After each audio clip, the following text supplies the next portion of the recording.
20 months. A nation scarred, a death toll rising.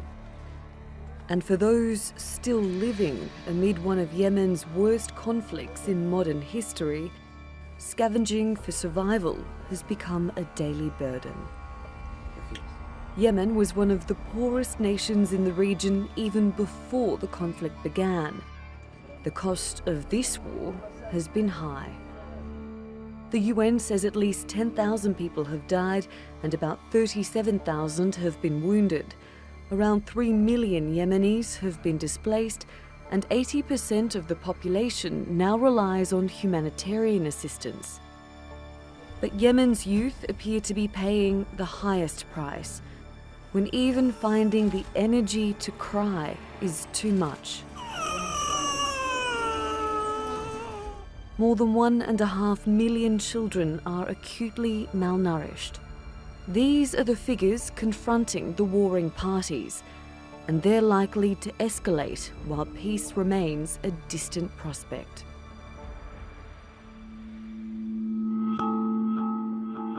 There are a number of players in the Yemen war.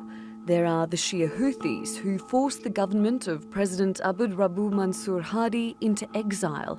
They're supported by Iran and other Yemeni rebel groups and have the backing of former President Ali Abdullah Saleh. Then there's the Saudi Arabian-led coalition, which backs Yemen's internationally recognized Hadi government. The US, UK and France support the coalition with military assistance, but not with boots on the ground. The UN has created a roadmap for peace, which would involve the Houthis withdrawing from the capital Sana'a, handing over heavy weapons to a third party, and an eventual transfer of power to a new prime minister to form a government. But that roadmap is falling apart. The Yemeni government labels the UN plan a dangerous international precedent because in its view, this legitimizes the overthrow of the government. For their part, the Houthis and their allies swore in their own government in Sana'a last week. We recognize that the roadmap does contain difficult choices and underscore that compromises and concessions by all parties will be necessary to reach a durable political settlement. But is either side actually willing to put aside political differences for the sake of the people and peace? Natalie Pohanen, The Newsmakers.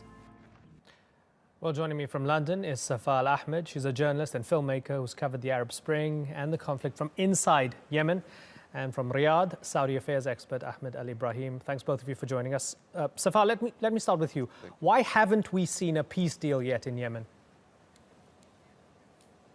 I think because the different warring parties don't have an interest at the moment so far for doing a lasting peace. Every different party on the ground and also internationally and regionally still feel that there's more benefit from continuing the war than making peace. And as I was doing my reading for this program, I'm looking at MSF, Save the Children, Amnesty, Human Rights Watch, Oxfam's chief executive saying Yemen is being slowly starved to death. I mean, it makes for grotesque reading. Tell us what you saw. Was it as awful as the aid agencies are saying it is?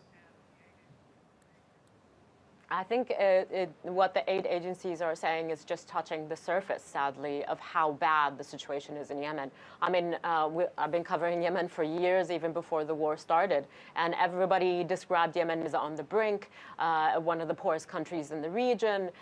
They barely had a functioning infrastructure to begin with, and so you can imagine with this war, it's beyond devastating at the moment, and it's so difficult to move inside Yemen.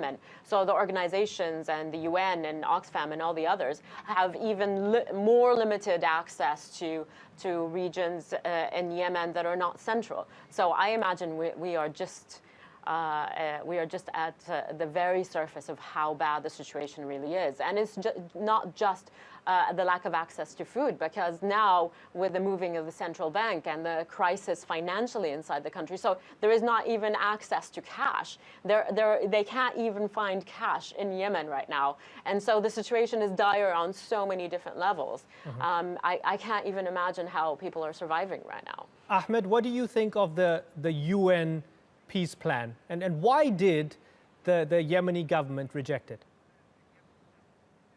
Well, the UN peace plan that they just announced, it does not serve the purpose with all what's happening right now. What you need right now in Yemen, and I voice my voice with your guest over there, we need to end this war in Yemen by any means. We have a lot of innocent are dying. I mean, if you go to the Saudi border and you see the kilometers, the endless kilometers of trucks, which has foods, tents, medicine, millions and millions of dollars has been pushed through the Saudi-Yemeni border to reach the people that they are sick and the people they're hungry.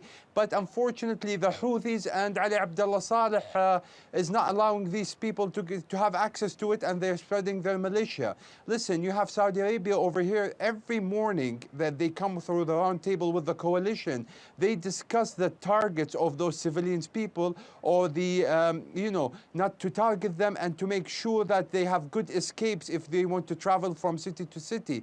I know the coalition forces right now, they are about 15 kilometers around Sana'a, and they are trying to tighten things with less damage to the Yemeni people, because as you know, the Yemeni people live among us as Saudi Arabia. They are 3 million, and they share a lot of heritage with us.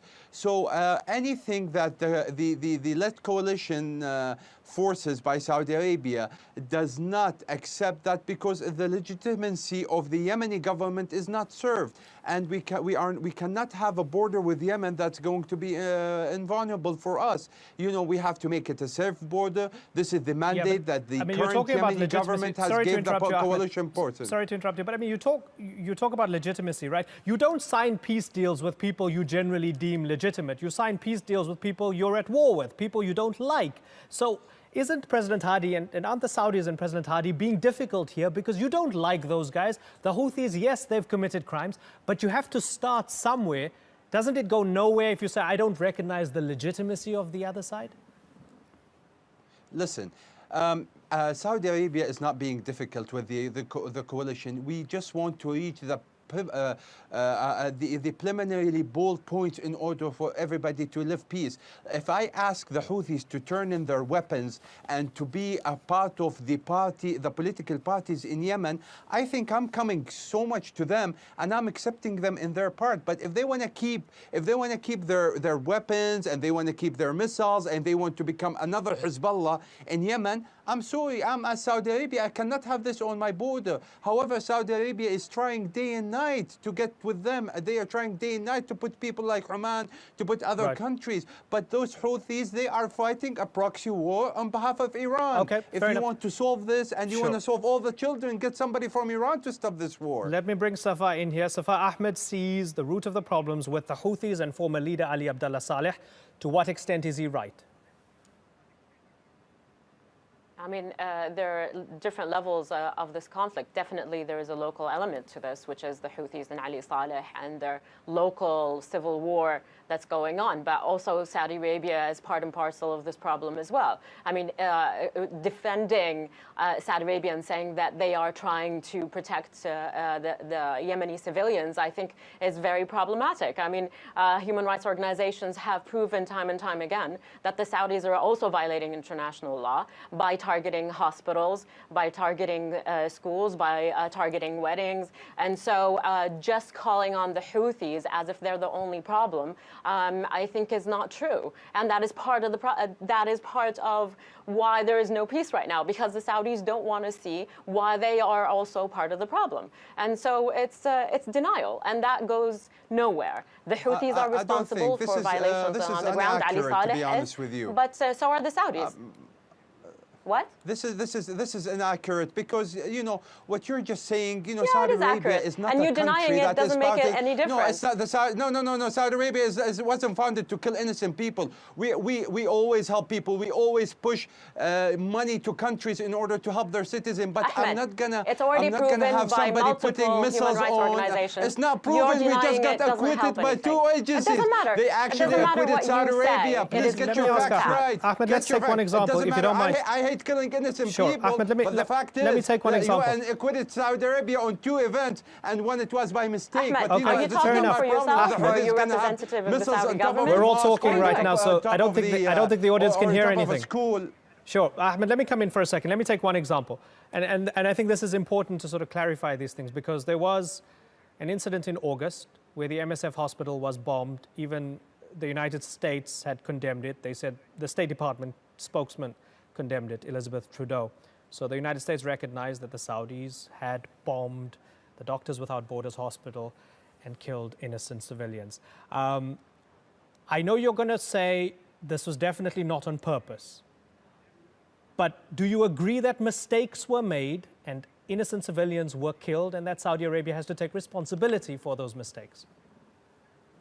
Listen, I agree. Mistakes happen. Even the Americans with the highest technology, they made a mistake in Iraq when they bombed a bunker and it had 300 civilian Iraqis. I'm not saying war is nice. War is bad. Not killing a human bad is bad. Killing a cat on the street is bad. And Saudi Arabia is not in the business of killing innocent people. Saudi Arabia, their mandate in Yemen to have a better future Yemen and a future border country with us. What happened is you have to put factors on many things. There's some intel on the ground. There is misinformation is happening. There is a lot of the Houthis, what they are doing, they're putting these missiles on top of the roofs of the schools and the mosque. There is bases next to the school and they start shooting on the airplanes. Mistakes does happen.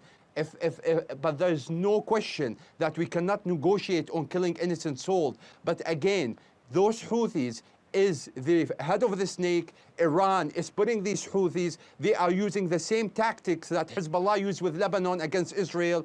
There is so many fingerprints that putting Iran into this, and they are using Imran, these this is a great tactics in example order of to why bring there is no people Let's bring Safa like in. your guests to Ahmed, be let's bring in- sympathized with Let's bring in them. Safa. Safa, come in.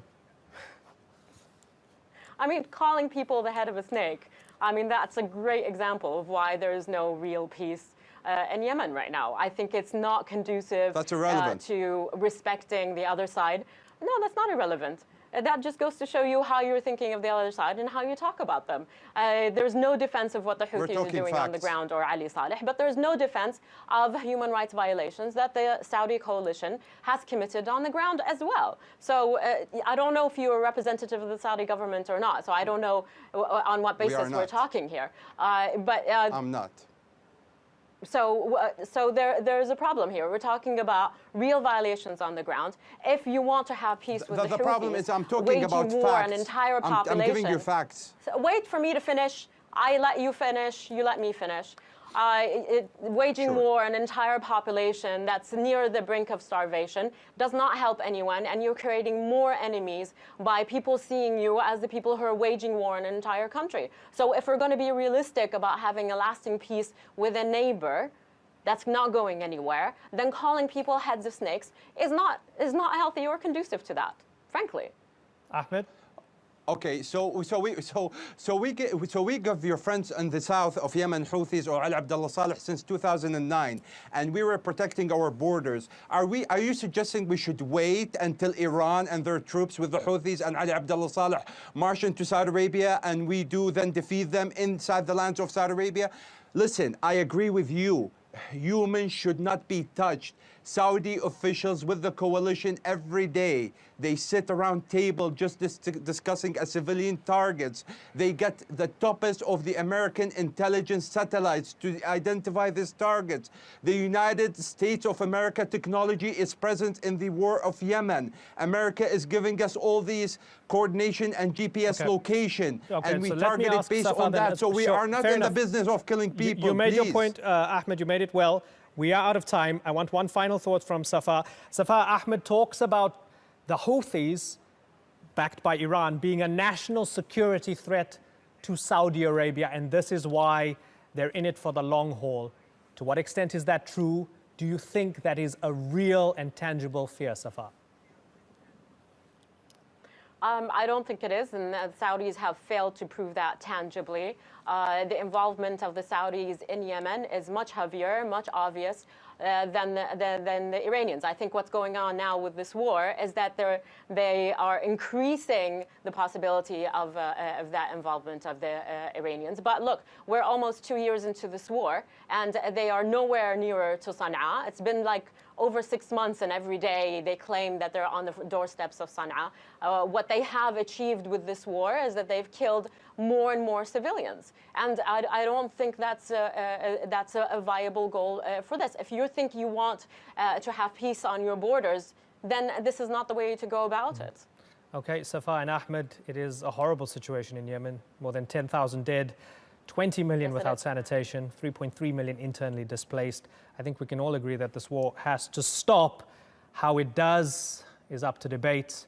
Hope to speak to the two of you again in the not too distant future, Safa Ahmed and Ahmed Alibrahim. Thank you very much.